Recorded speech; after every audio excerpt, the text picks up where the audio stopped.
आप सभी भाई बहनों का आध्यात्मिक ज्ञानात्मक चैनल की ब्रह्म मुहूर्त उपदेश कक्षा में एक बार फिर स्वागत है। आज की चर्चा का विषय है ज्ञान। लेकिन ज्ञान के नीचे ही हमने देखिए दो शब्द लिखे हैं। पहले में बाएं हाथ में लिखा है कर्म और दाएं हाथ में लिखा है भक्ति। क्योंकि ज्ञान और भक्ति को तो हमने सफेद रंग से ही दर्शाया। अब कर्म के साथ ही हमने देखिए दो स्थितियां फिर आगे नीचे दिखाई। एक में हमने दिखाया है सकाम और दूसरे में हमने दिखाया है निष्काम। अब सकाम को हमने देखिए रंगीन रंग कर्म के साथ ही जोड़ा है, क्योंकि एक साधारण मनुष्य की सकाम भाव से ही कर्म होते हैं। सकाम भाव से होने वाले कर्मों का ही कर्माशय बनता है। हालांकि हम जो निष्काम भाव से कर्म करते हैं उसका कर्माशय नहीं बनता, लेकिन उसके शुभ संस्कार बनते हैं। और जबकि सकाम भाव से मनुष्य जितने भी कर्म करता है उसका तो देखिए कर्माशय भी बनता है, चाहे अच्छा कर्माशय बने चाहे बुरा कर्माशय बने। देखिए रजोगुण और सतोगुण में रह के तो हम एक सात्विक कर्म करते हैं, पुण्य कर्म करते हैं, तो उसका एक अच्छा कर्माशय बनता है। अब रजोगुण में तो हम साधारण पुण्य कर्म करते हैं, उसका एक साधारण संस्कार बनते हैं। जबकि सतोगुण में रहते हुए तो हम परोपकार के कार्य करते हैं, भले ही उसमें सकामता बनी रहती है। ये जो मनुष्य पक्षियों को दाना देते हैं, गाय को कुत्तों को आहार देते हैं, कुत्ते को लोग दूध पिलाते हैं, गाय को चारा देते हैं, और इसी तरह पेड़ पौधों को जब हम जल देते हैं, चींटियों को भी आने के कुछ दाने देते हैं, निर्बल मनुष्यों के लिए हम भंडारे लगाते हैं, उनको वस्त्र देते हैं, उनका शिक्षा का प्रबंध करते हैं, और भी उनकी देखिए धन से उनकी आवश्यकताओं की पूर्ति करते हैं। और सबसे बड़ी बात है कि हम धर्म के प्रचार के लिए धन लगाते हैं, अपना समय लगाते हैं। ये सभी बातें जब हम सकाम भाव से करते हैं तो उसका एक कर्माशय बनता है। नीचे जो हमने सकाम भाव और कर्म को एक रंग से इसीलिए दर्शाया कि ये सभी कर्माशय की स्थिति है।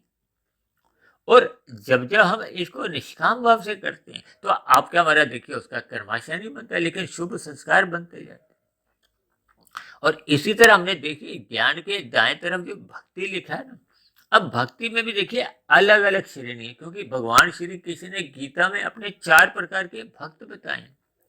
पहला भक्त कौन बताया? आर्थ, दूसरा अर्थार्थी, और तीसरा जिज्ञासु, और चौथा प्रेमी और ज्ञानी भक्त। प्रेमी को ही देखिए ज्ञानी भी कहा जाता है।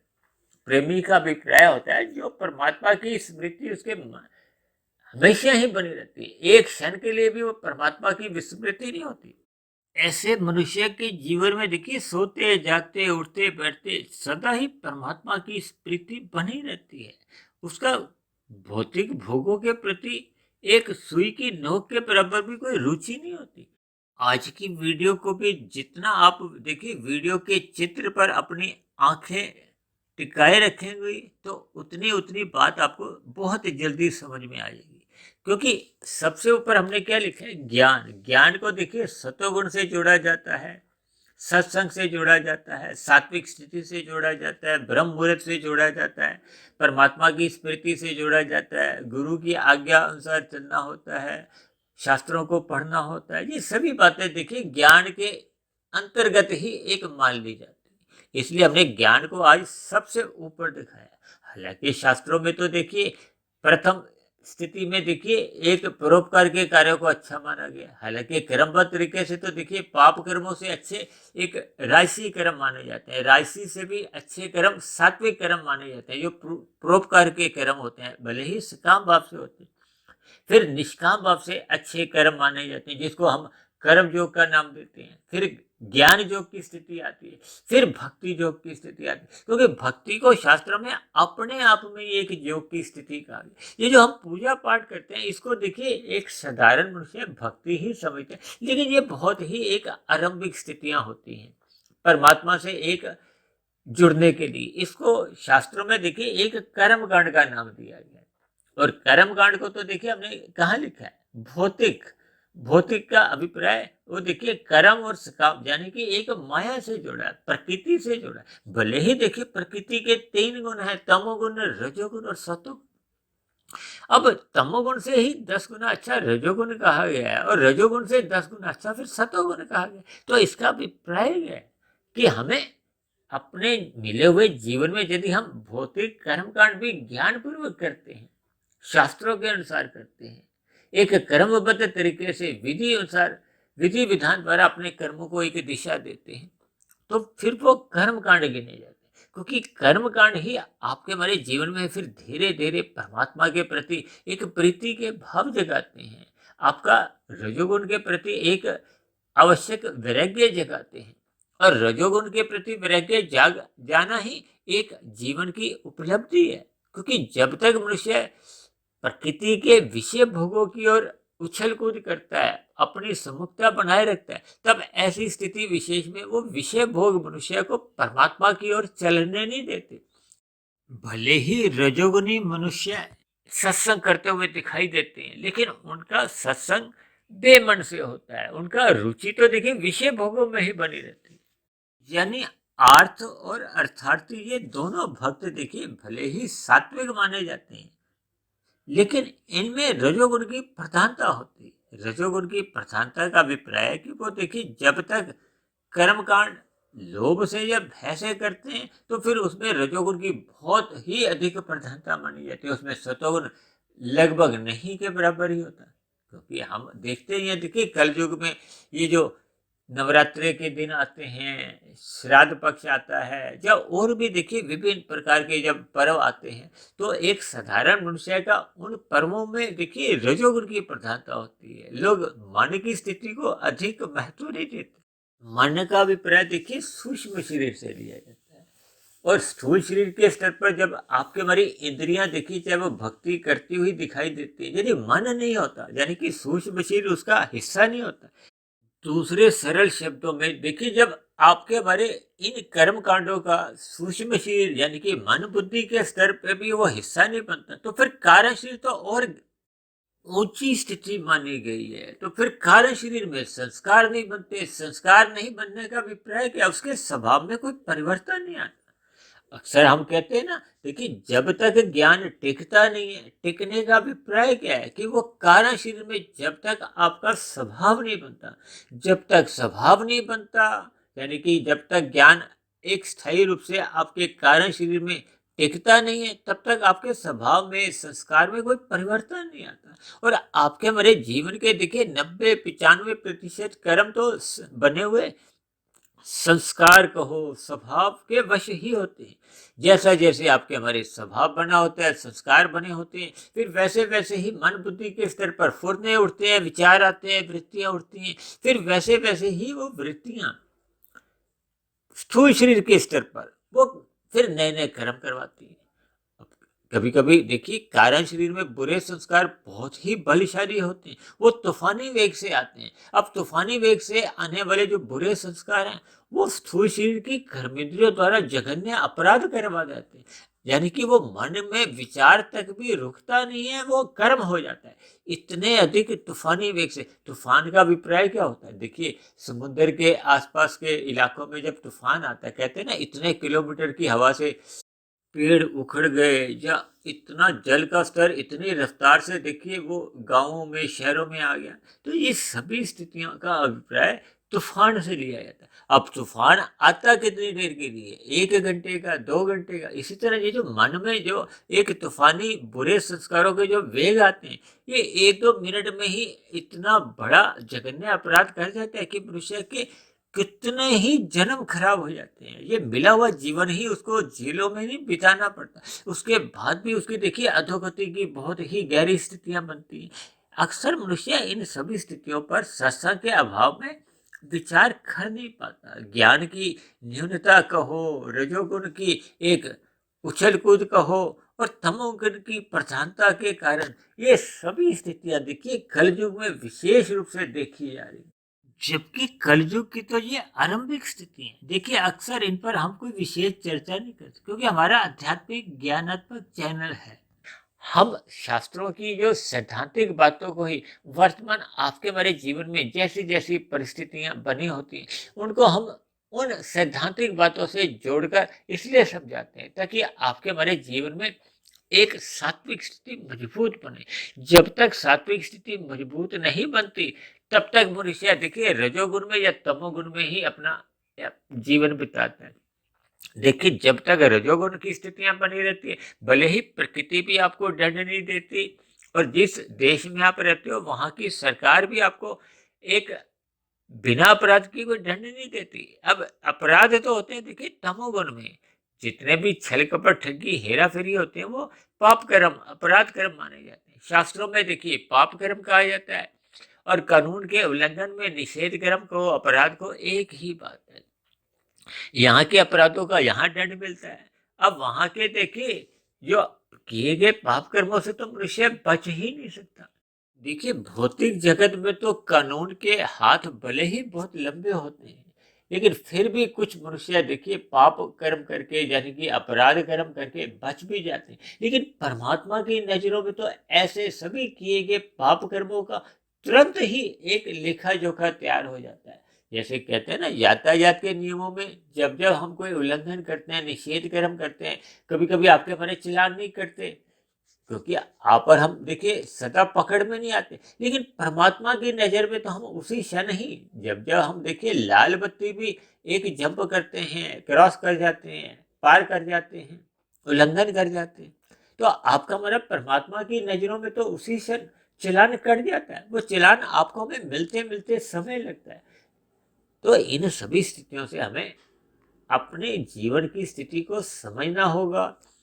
मिले हुए जीवन में देखिए जहां तक संभव हो सके, मैंने आज ऊपर जो ज्ञान के नीचे कर्म और भक्ति को भी इसीलिए लिया कि हमें सत्संग करना चाहिए, ज्ञान में स्थिति में रहना चाहिए।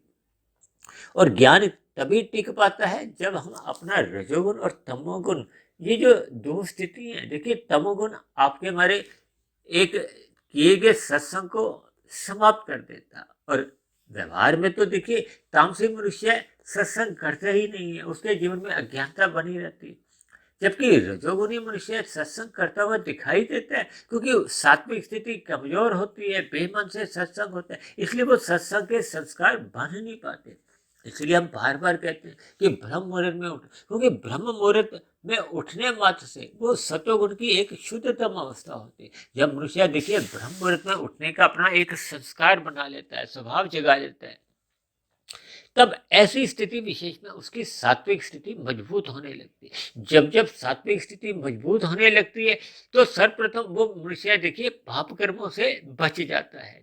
आरंभिक स्थितियों में उसके रजोगुणी कर्म भी जो सकाम भाव से होते हैं वो कम होने लगते हैं। फिर वो निष्काम भाव से कर्म भले ही आरंभिक स्थितियों में नहीं करता हो, लेकिन उसके परोपकार के कार्य अधिक होने लगते हैं। फिर जैसे जैसे आपके हमारे अंतःकरण में ये शुभ संस्कार अधिक होने लगते हैं, उनका अनुपात बढ़ने लगता है, तो फिर मनुष्य सकाम भाव से जो परोपकार के कार्य कर्म जो पहले वो कर रहा था, अब उनमें उसमें एक निष्कामता आने लगती है, यानी कि अब उसको फल पाने की कोई इच्छा नहीं रहती। अब वो उन कर्मों को निष्काम भाव से करता है। देखिए अब आप भौतिक कर्म कांड में जो दो हमने भक्त बताया ना, आर्थ और अर्थार्थी, इनका अभिप्राय क्या है? देखिए आर्थ भक्त का अभिप्राय होता है कि जब जब जिसके जीवन में भी देखिए दुख आता है, दुख का अभिप्राय क्या है कि जब जब आपके हमारे जीवन में एक लंबे समय तक प्रतिकूल परिस्थितियां बनी रहती हैं, जीवन में दुख ही दुख अंधकार की स्थितियां बनी रहती, तो कोई भी मनुष्य भले ही जितना भी बड़ा देखिए दुरात्मा भी हो पापात्मा भी हो, उसके मन में परमात्मा के प्रति सहज ही एक प्रीति के भाव जगते हैं, क्योंकि दुख की स्थितियां इतनी मजबूत होती कि वो परमात्मा की ओर सहज ही उसकी एक प्रीति कहो झुकाव कहो वो उठ जाता है। लेकिन जैसे ही उसका देखिए वो दुख समाप्त हो जाता है, अब देखिए वो कर्म की अवधि लगाओ या परमात्मा की कृपा लगाओ या प्रकृति के गुणों का बदलाव लगाओ, किसी भी स्थिति में जैसे ही वो दुख समाप्त हो जाता है तो ऐसी स्थिति विशेष में जो उसका कार्य शरीर में जैसा जैसा कर्माशय बना होता है वो आठ वक्त फिर अपनी दुनिया में ही लौट आता है, चाहे वो तामसी दुनिया थी चाहे उसकी एक राजसी दुनिया थी। लेकिन कोई कोई भक्त देखिए ऐसे भी होते हैं जो अपने श्रम द्वारा देखिए प्रकृति के भोगों को प्राप्त नहीं कर पाते, तो वो परमात्मा की शरण में जाते हैं, परमात्मा से उन कर्मों के प्रति वो एक भोग विषय मांगते हैं। उनको अर्थार्थी भक्त कहा जाता है। जो संसार को मांगता है वो परमात्मा को नहीं मांगता, वो ज्ञान को नहीं मांगता, वो प्रकृति के 5 भोग्य विषयों को, सुखों को भोगना चाहता है, उसके लिए वो परमात्मा की शरण में जाता है, उसके लिए वो पुरुषार्थ भी करता है। लेकिन ऐसे भक्त को देखिए आर्थ भक्त ना कहकर अर्थार्थी भक्त कहा जाता है, क्योंकि इसके जीवन में अभी दुख नहीं है, लेकिन वो परमात्मा की शरणागति इसलिए अपनी कर रहा है कि वो प्रकृति के विषय भोगों की उसके मन में इच्छा बनी हुई है। अब इससे आगे की जो स्थिति क्या है, जिसको हमने देखी जिज्ञासु दिखाया और सफेद रंग से दर्शाया, इसमें देखिए उसमें अंदर एक परमात्मा के प्रति एक विशेष प्रश्न उठते हैं। ये प्रकृति के 3 गुण कैसे कार्य करते हैं, आपका हमारा जो एक शरीर है, बचपन अवस्था, युवावस्था, कैसे कैसे इसमें एक झुर्रियां सी पड़ने लगती हैं, वृद्धावस्था में आते आते फिर मृत्यु हो जाती है, या विभिन्न प्रकार की संसार की जो भौगोलिक स्थितियां होती हैं वो उन पर विचार करता है, उसके मन में विभिन्न प्रकार की जिज्ञासा उत्पन्न होती है, वो अपने मन ही मन विभिन्न प्रकार के प्रश्न करता है, फिर उन प्रश्नों के प्रति वो जागरूक रहने से वो विभिन्न प्रकार के गुरुओं से देखिए वो प्रश्न करता है, शास्त्रों का अध्ययन करता है, ब्रह्म मुहूर्त में उन पर एक चिंतन करता है, शोध करता है। तब ऐसी स्थितियों में जैसे जैसे उसको देखिए उन प्रश्नों के उत्तर मिलने लगते हैं, परमात्मा का ज्ञान विज्ञान समझ में आने लगता है, तो फिर वो जिज्ञासु से फिर वो प्रेमी भक्त यानी कि फिर वो एक ज्ञानी भक्त बन जाता है।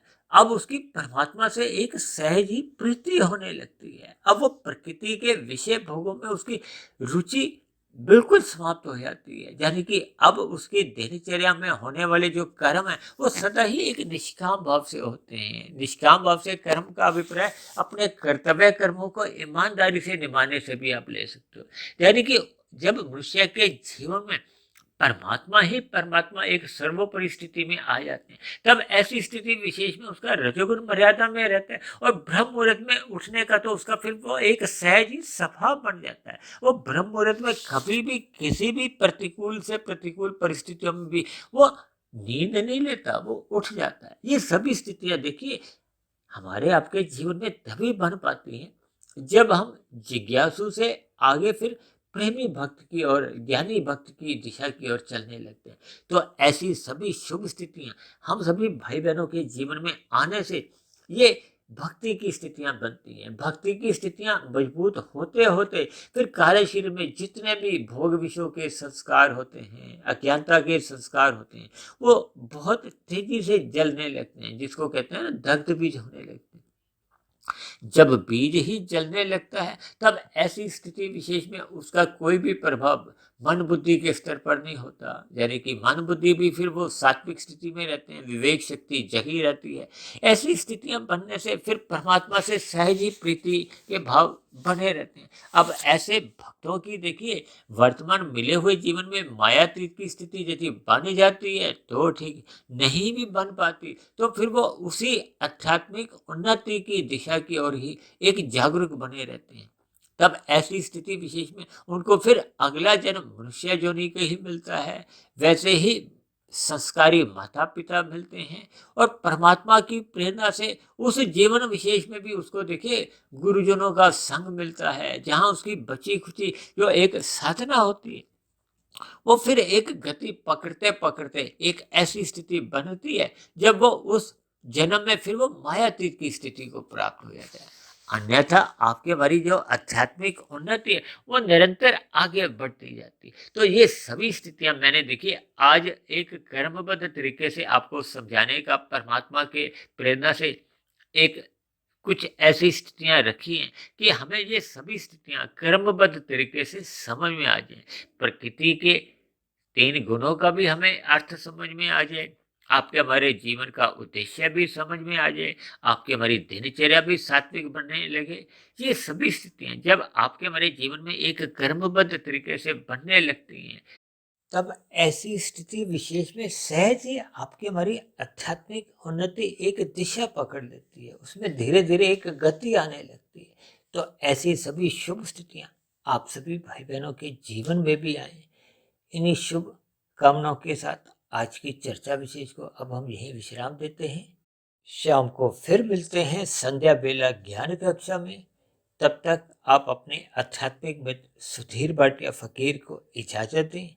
आप सभी भाई बहनों की भी सात्विक दिनचर्या निरंतर बनी रहे, इसके लिए मेरी ओर से आप सभी भाई बहनों को बहुत बहुत शुभकामनाएं।